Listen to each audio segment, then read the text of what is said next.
upsets happen. This past weekend, you have the shock value of what we saw. But, Chad, it just started with Vanderbilt's win over Alabama. Number 1 Alabama, losing to the Vanderbilt Commodores on the road. Looking back at the weekend, to me, I think it shows everyone why the SEC is in a league of its own. Even with some of the losses at the top.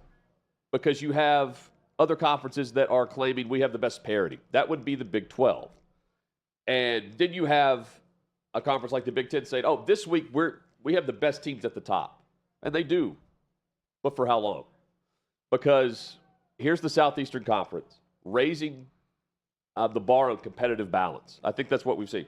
Chad, you mentioned we have some good teams, not great teams. That's because bad teams became good as well through the transfer portal. And you've got these one-loss SEC teams that are now in what is essentially the college football playoff right now. You're in a double elimination tournament going with the opportunity to get into the college football playoff. I don't think the other conferences can say that. Do you agree? For the SEC, you're saying SEC compared to everyone else? The SEC is in a double elimination tournament right now. Yeah. Again, if you lost, if you're a fan of a team with one loss, you're in it. Like you woke up and you're on to the next week. You're in the college football playoff right now based on the scenario that you can map out. The other conferences can't say that. I think the SEC has truly great balance right now with some of their best teams in the conference.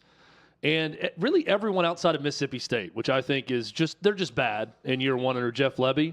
But I think everyone else in the conference, Vanderbilt obviously included with that big win over Alabama, it's one of those that you got to feel like you have a puncher's chance against anyone. If you're 1 through 15 in the conference, I'm setting Mississippi State aside right now. But if you're 1 through 15, you got a puncher's chance to upset someone on a given Saturday.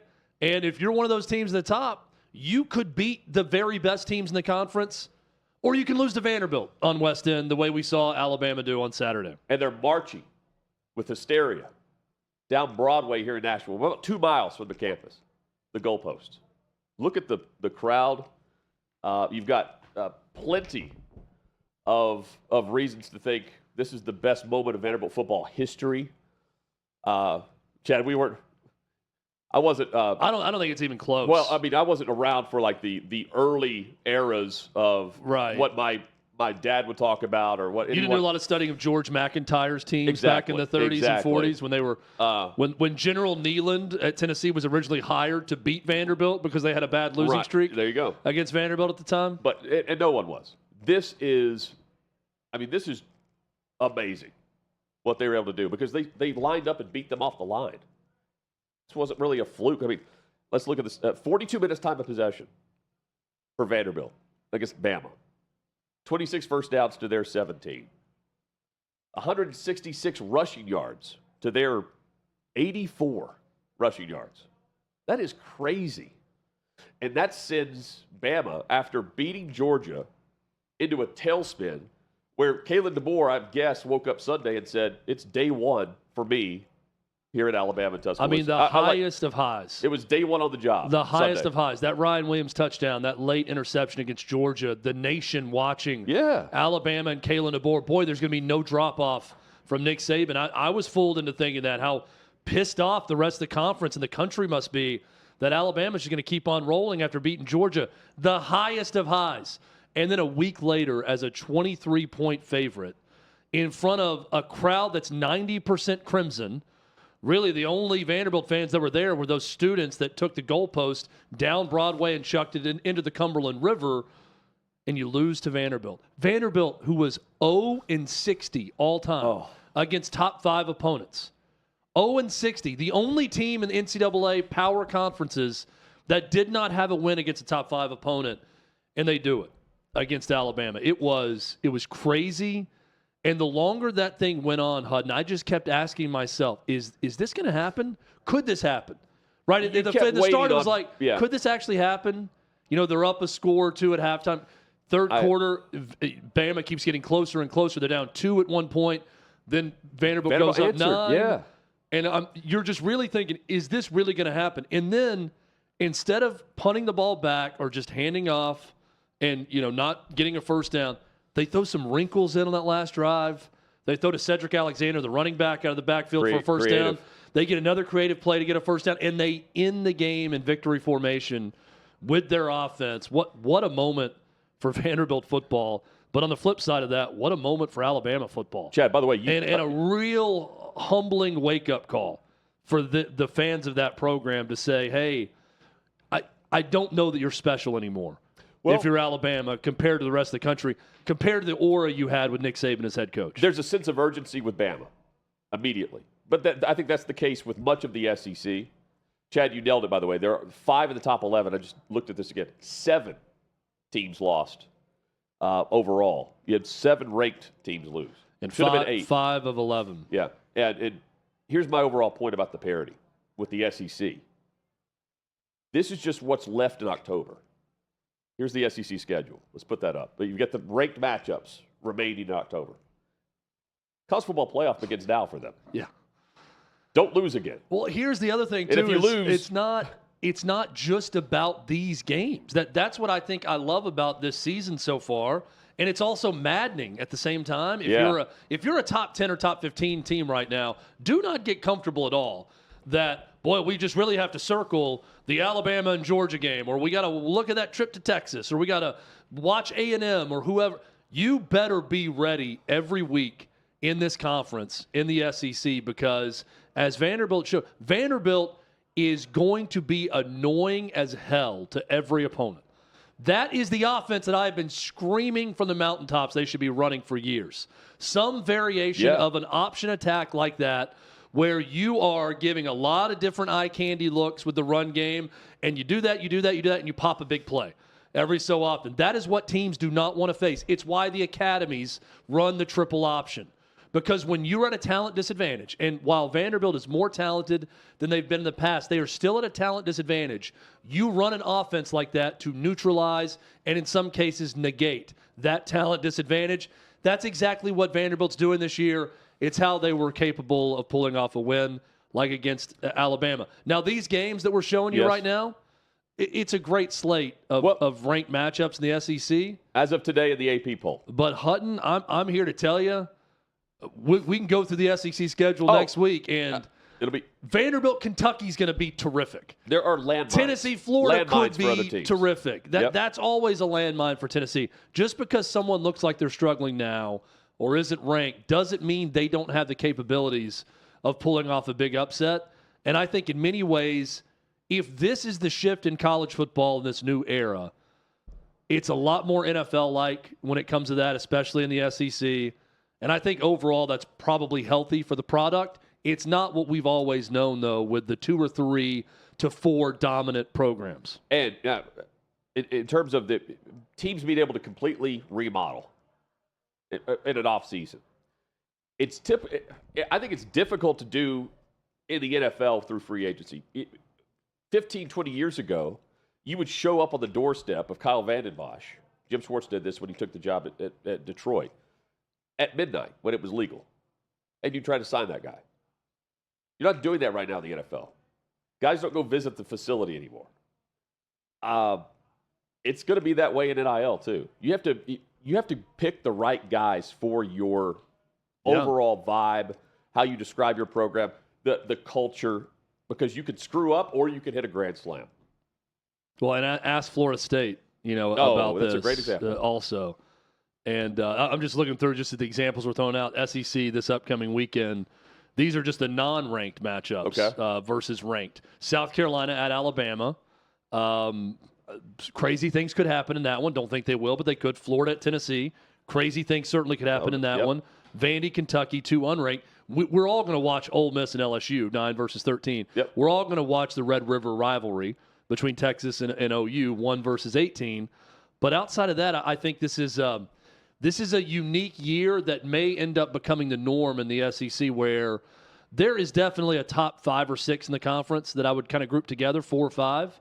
But everybody can beat everybody in the SEC. And maybe outside of Mississippi State, but everybody else can beat everybody else. And I think that's going to make for an exciting year. That sets the conference apart because that's not the case in the other Power 3s. Well, and Hutton, you're bringing up a good point about transfer portal and how to utilize it. And Florida State is the cautionary tale about this. They picked wrong. DJU, that was the wrong choice at quarterback. It's very clear. You look at that roster, what they had last year with Jordan Travis and the leadership, and they could go undefeated the way they did until the loss to Georgia after everybody quit. When you try to turn over a roster like that, you're not always going to get it right. But then there's Vandy. And to me, this is the example of how we may be entering a new world order of college football. I'm not saying Vandy's going to replace Georgia and Bama and Ohio State as the powers nationally or anything like that. I'm not saying Indiana's going to do that in the Big Ten. I'm not saying Pitt is going to do that in the ACC. But these are three examples I want to highlight of hitting the portal and hitting it right and making sure you get the right guys. Vanderbilt, preseason expectation. They're picked 16th out of 16 in the SEC. Distant last when you look at the votes this year, coming off a 2-10 season. Currently, they're 3-2. Really should have a win over Missouri on the road also. One bad loss at Georgia State, but they get the win over Bama. They have 22 incoming transfers, led by Diego Pavia, who has completely set the tone from an attitude perspective. We'll ask Barton Simmons, the GM for Vanderbilt football, about him later on in the show. Eli Stowers, former quarterback at Texas A&M, who because of injury became a tight end at New Mexico State, who follows Diego Pavia to Vanderbilt and is an absolute weapon for that Vanderbilt offense. 3 new offensive line starters from Liberty to other places across college football, instilling a toughness on that Vanderbilt offensive line. And it paid off, and it's paying off for Vanderbilt. They're going to win more games this year. Are they going to get to a bowl game? I don't know. Are they going to go 8-4? Who knows? The sky is the limit for Vanderbilt right now after that win over Alabama. It's still going to be tough, though, in an SEC where, while they could beat anybody, they could lose. They could lose out with the schedule they have remaining also. Then you have Indiana, Hutton. This is another one I want to talk about. New world order in college football. Curt Cignetti, let's give him his flowers. He's 63 years old. He finally gets a power job. And you say, Indiana? Really, Chad? Power job? They're in the Big Ten. All right, they haven't had a lot of success, but they're in the Big Ten. They're picked 16th out of 18 in the Big Ten. They're 6-0 currently. They bring in D'Angelo Pons from James Madison, their best cornerback. They bring in Mikael Kamara from James Madison, immediately their best pass rusher. Curtis Rourke from Ohio, lighting it up at quarterback. Justice Ellison, leading the team in rushing from Wake Forest. Elijah Surratt, James Madison, following Curt Cignetti. That roster's completely remade, and the coaching staff is doing a terrific job. Have they beaten anyone great yet? No. Do they look great, though, offensively? Absolutely. Indiana completely remade. Another example, Pittsburgh, picked 10th out of 17 in the ACC. Pitt is 5-0. And here's the illustration of how you can go into the portal in very different ways. Their starting quarterback is from Alabama, Eli Holstein, who transferred in from there. Okay. He's good. Their best playmaker on offense transferred in from Western Carolina, Desmond Reed. Leading passer from Alabama, leading rusher from Western Carolina. There are players all over these great United States. And if you can find them mixed with the right personalities that fit your program, you too can establish a new world order in college football. They're doing it at Vandy. They're doing it at Indiana. They're doing it at Pitt. It's possible to do this. Now, Hutton, the question becomes, if you are Alabama, Georgia, if you are Ohio State, Michigan, Tennessee, teams that right now you look at either were in the top 10 or are in the top 10 or want to hover around there, Texas, it's picking the right formula and making sure that if you bring someone in to be a leader on your team at a leadership position, that they're the right type of person. And that's going to be not harder to accomplish for those schools. It's going to become more and more nuanced and complicated for those schools. Or, yeah, and I'm with you. Or it just takes a month or two to really figure it out. Yeah. See who's creeping back into the top 10 now. And the key is if it does take a month or two, you can't lose 2 or 3 in that month or two. If you lose 1, fine. You're not out of the race. That's right. But if you lose 2, it's going to get tricky. And if you lose 3, you're pretty much eliminated. Could be. From the college football playoffs. So can you win close while figuring it out? If you lose 2 within the first month or so, you're screwed because by and large, if you're Power 4, there have been 15 non-conference games played on the road in September. Like a true road game, I'm saying, not neutral. If you pair that with what Chad's saying, you're really starting the road atmosphere now as you go into conference play. So if you've lost at home against a far inferior team overall. Now, as far as Bama goes, are you going to remember the Georgia win or the Vanderbilt loss? Because the loss has put Bama fans into a frenzy. Worst loss in Alabama history are the takes, the headlines, the questions. And when you consider that it's been since 2015 that a Bama defense hasn't had a sack or a turnover in a game combined. It happened Saturday. Not registering one, at least one of either. See them get pushed around. See Malachi Moore. Just act like an idiot. No one does that to Bama in that way. The Bama defense, compared to what we're used to, means that the Crimson Tide, they need to put up 40-plus every week to win. How else can you describe what we saw and the way Vanderbilt's offense handled them? 42 minutes time of possession. Their helmet got lower than the opponent's helmet. Vandy's. They got pushed around. That's what's unbelievable about it is that there's nothing fluky about it. No. If you told me, all right, Vanderbilt beat Alabama, and Vanderbilt did capitalize on a pick six early to go up 14-0. But I would say, okay, there's probably a special team score in there. There's a couple of fumble, scoop and score. Hurt. There's a pick six. Yeah. Milrose banged up, something, but you're right. The stats would be lopsided for Bama, but there'd be circumstances that would allow Vandy to win it. And instead, Vandy was just better. They outcoached them. They outplayed them. Yes. And start to finish. They made the plays every time. They answered. And Chad, they answered against Virginia Tech as well. We should throw that in there. And they also answered when post-game they're immediately showing the video of Saban talking. The only easy place to play in the SEC is Vanderbilt because we have more fans. I mean, that's the second time. And his point is correct. Well, no, he's not. Because there was still 80% Bama fans in the house. No doubt. I mean, I'm not saying that to criticize Vandy fans, but I know Vandy fans who sold their tickets for a lot of money to Bama fans who are coming in town. I do not blame them one bit. I knew more Bama fans going to that game. Right. Yeah. I don't blame them for one bit for doing that and capitalizing some on that. But point being that you've got Saban who continues to be part of the storyline after a Bama loss or Bama questioning going into SEC Media Days. And that's going to piss off Nick Saban so much. I don't want him to get more guarded now about saying things because he's going to be mad that, they used my rat poison. Yeah. On there, and then the team lost the game. It's also something that I was talking to a Bama fan yesterday about the game. Nick Saban, and the way the Bama fan described it to me was Nick Saban protected against success for his entire time at Alabama. He was just a constant, we really aren't that good. We have so much further to go. It was a beating down every day, mentally, physically, psychologically, of you have not arrived. And how do you convince a group of guys that are great and their outcomes are great to keep coming back with the same energy and same focus? And he said it's the hardest thing to do in coaching. That was the biggest challenge for him. Kalen DeBoer is going to have to learn that now. Right? There's no other way around it other than to say that's an Alabama team that read their press clippings. And that's the difference between Nick Saban understanding how to control that. That loss never would have happened for Nick Saban.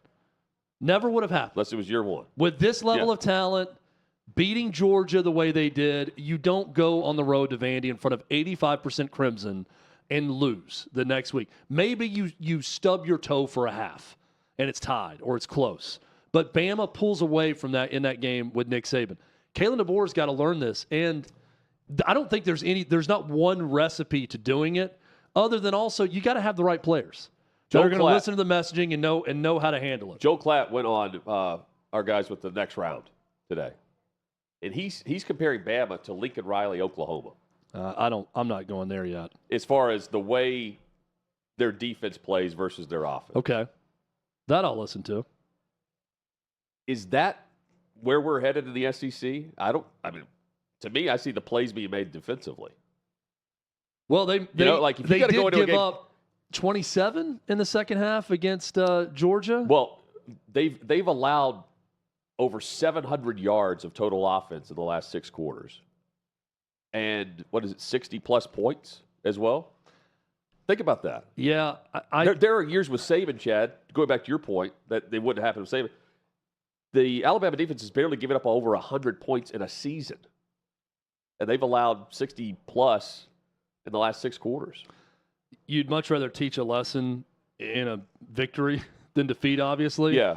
But this is the type of game that Alabama would have sleptwalked for a quarter and won by 3 or 4 touchdowns in the end. And Nick Saban would have been as pissed off as ever in the postgame press conference and would have had his team's attention the entire next week and for the rest of the season because of it. And it's a game that Kalen DeBoer lost. Yeah. And really never had an answer for Vandy offensively. I mean, Vandy scored in their, last 4 offensive possessions when they needed to score. Yes.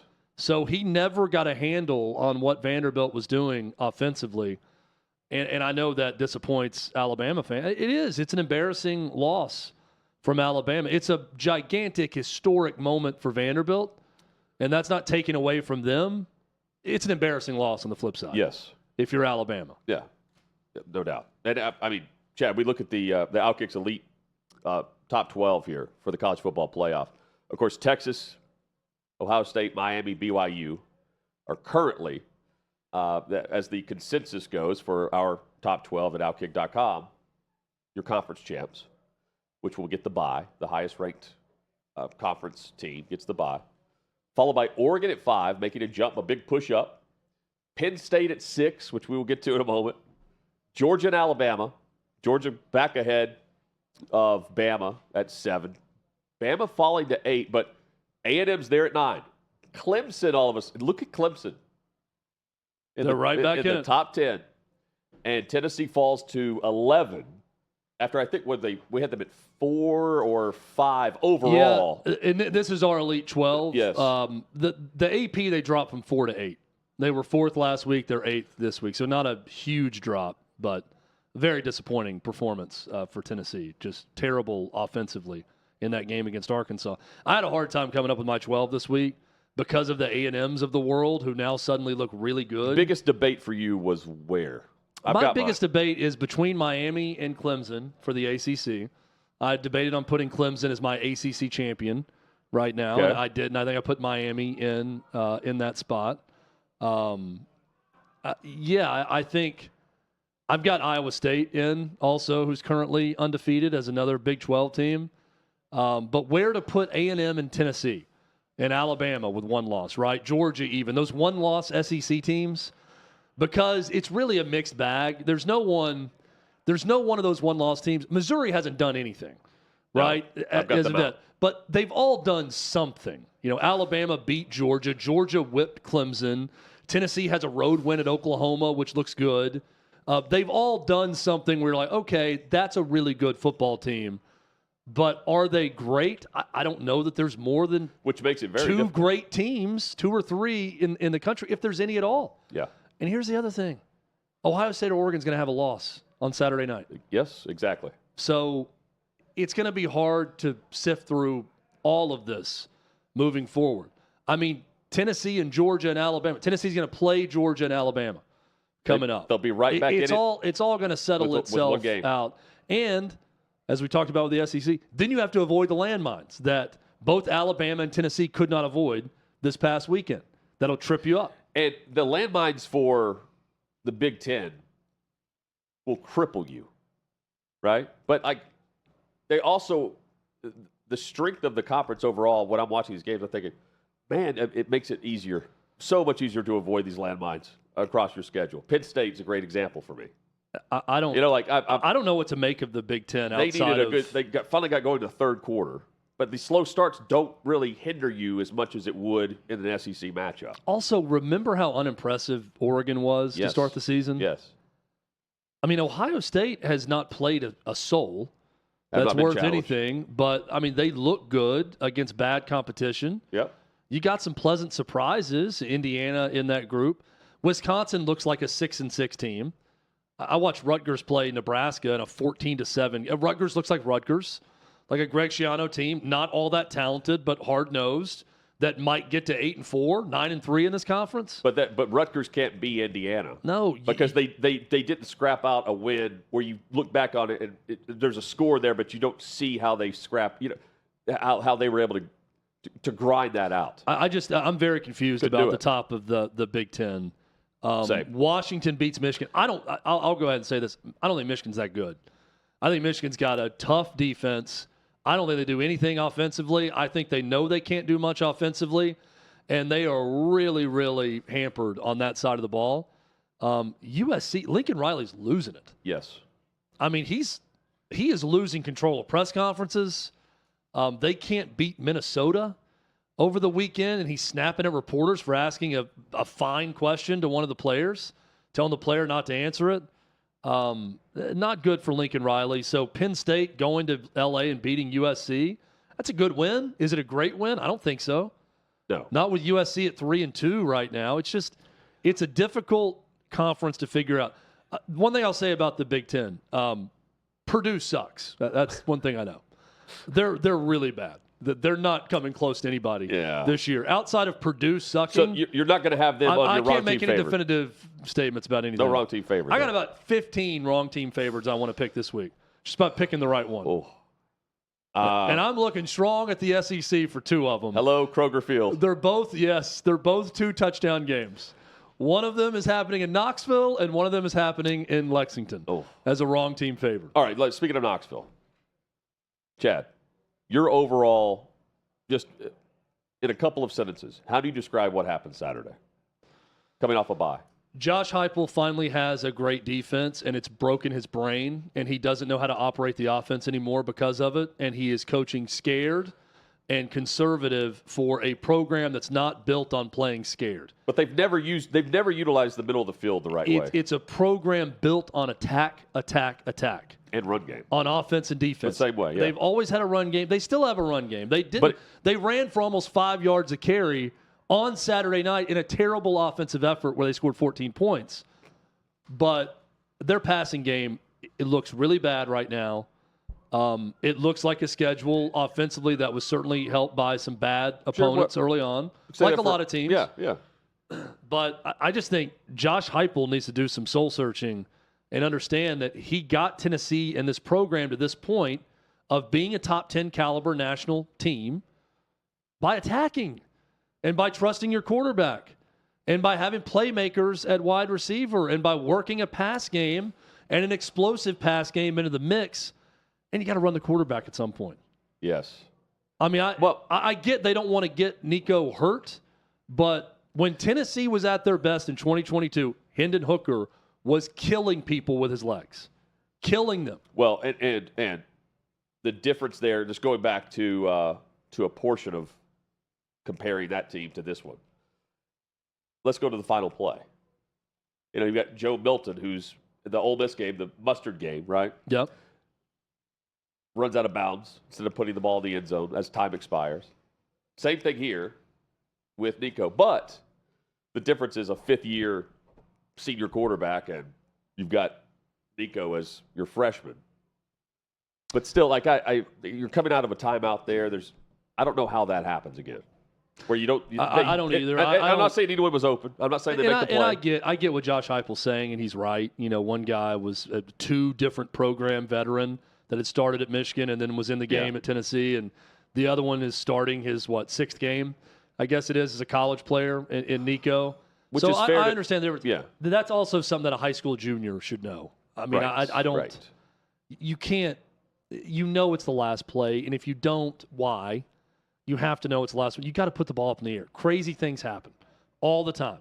By putting the ball in the air, you got big, strong wide receivers down there that might go up and make a play. It was a horrific mistake by Nico. And Hutton, he's a guy that he's got to get better. I mean, just like the rest of that offense, he has got to show more. And I think he will. I'm not, certainly not out on him or anything like that. He shows the talent. but his awareness has to improve. They need to run him more. He needs to make better decisions when he does run it. I'm still seeing some weird cutbacks that aren't necessary when he's running the ball, where if he just goes out of bounds, he's going to get 5-10 more yards. More yards instead of trying to make the play. Because he can beat people to the corner. Again, at this point, I'm chalking it up to the youth and experience of the college game. And I'll also say this about Arkansas and Sam Pittman. That's not a bad team. Like, no. They're okay. They're pretty good. Taylon Green is an improvement. He played really well. I don't think Tennessee's defense played that great when you really go back and look at the stats. They allowed more from Taylon Green passing than anyone yet. They only allowed 19 points. They weren't the problem. No. But they could have played better. They didn't get a single turnover, and Arkansas had been turning the ball over before that. But that's a pretty good team. They win at Arkansas. They should have beat Oklahoma State. They choked that one away. They had A&M. They're driving to win it on a neutral field and fumble in a 21-17 loss. So it's a bad loss for Tennessee. State, yeah. I don't think Arkansas is that bad. When you really look at the sum of everything they've done this season, they're an okay team. But Tennessee is in a position where they have to play bad in order to lose that game. Tennessee played about as bad as they could offensively, other than turning the ball over a ton. And they still should have won the damn game by either stopping a backup quarterback from completing a big pass, or make a play, stopping the backup running back from running for 22 yards, or calling a timeout, Josh Heupel. And I know that he admitted today in the press conference that, I should have called a timeout. He said he thought they were going to get lined up and snap it quicker and catch them off guard. But knowing how long it took them to snap the ball, he would have called a timeout. Clock management was bad. Nico could have made a play late when they had a chance down at the 21. Bad loss for Tennessee. But on the flip side of that, they played terrible and still had a chance to win it on the last play. Yeah. Meanwhile, Missouri comes in undefeated, and they got shellacked on the road by A&M. That game was never close and never interesting. No. And you mentioned Arkansas. That's my point about the parity, right? Like the strength of the conference. The difference between Arkansas and Tennessee, if this game isn't Neyland, Tennessee's not going to storm the field. No. But this is the scene you had. Yeah, the scene in Arkansas. Well, again. I was joking with Adam on our staff who was at the game, who was talking about the Arkansas environment being subpar and how they treated it like a national championship storming the field. And my response was, well, hey, it's nice to be the team that gets stormed the field against as opposed to the one storming the field. That's new for Tennessee fans. Now you're a program that's worthy, apparently, of a field storming. So that's a positive development in the midst of a loss. And I mentioned preseason, I'm rooting for Sam Pittman. This is real. Props. They've got you on death's door going into the year. Yeah, he's going to be fine. Yeah. He's going to be just fine, especially if he can keep Bobby Petrino in the mix. So I thought Bobby Petrino called a hell of a game. I thought they completely outcoached Tennessee in that game. I don't get it with the extra week to prepare for Tennessee. I don't know what they did in the bye week, but that was bad. Travis Williams, too, defensive coordinator, terrific for Arkansas. Both coordinators completely outcoached. They switch up some things. Out-schemed Tennessee in that game, so congrats to them. Speaking of the field story, I'm surprised, and I mentioned this with, anytime we see with Jermaine Burton or anyone, I'm surprised this doesn't happen more often, quite frankly, given the atmospheres of booze in the stands. Well, and the testosterone of football players that are pissed off, that are ready to fight somebody. Still, when this happens, you look for how the program or how the head coach is going to react or how the player reacts to it. Omari Thomas, you've got the apology, but also pushing down. This is the apology that he's posting. You've got and he's apologizing for this. Yes, the shove. You'll see it in the middle. Yeah, he shoves a guy. Unfortunately for him, he shoves a guy right into a girl, and kind of bowling ball knocks both of them over. It's a terrible look for Omari Thomas. Yeah, because he turns around to shove the guy. And there's a lot of people on Twitter, and by the way, Omari Thomas did apologize for this. We should say he didn't hide from it. I apologize for my actions during the chaotic post-game scene. Even though we got run into multiple times by fans while trying to exit the field, that doesn't condone my action or define my character. I sincerely apologize. I wish Arkansas and their fans all the best. Big O. Now, there are a lot of people saying, Tennessee fans were in an uproar when Jermaine Burton did the same thing. Jermaine Burton did not do the same thing. Jermaine Burton went out of his way to pie face a female that did not run into him, that was off to the side as he's leaving the field. I'm not condoning Amari Thomas here. The guy runs into him, didn't mean to, I don't think, but runs into him charging the field, and he shoves the guy from behind and shoves him into a girl. He should apologize, and I'm totally fine if Josh Heupel suspends him. Whether that be a quarter, a half, the game, whatever. It would be more than what we've seen in college football. Yes, if he makes that decision, I'm fine with it. Here's the other thing. If he doesn't, and he disciplines him internally, and this apology is part of it or whatever, I'm okay with that too.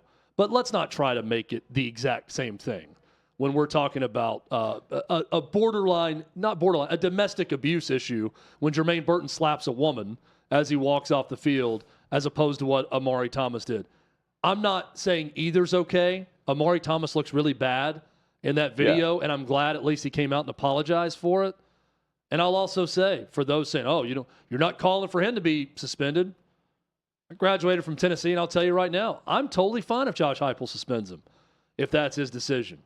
I don't think he's going to, but if he does, I'm fine with that. Yeah, and I mean, Chad, we'll get into this later. Damian Harris, on the Until Saturday podcast. Boy, this is some terrific audio from Damian Harris. He has, he's a two-time national champion at Alabama, and he is ripping apart Malachi Moore for his actions. Yeah. Not even post-game, during the game.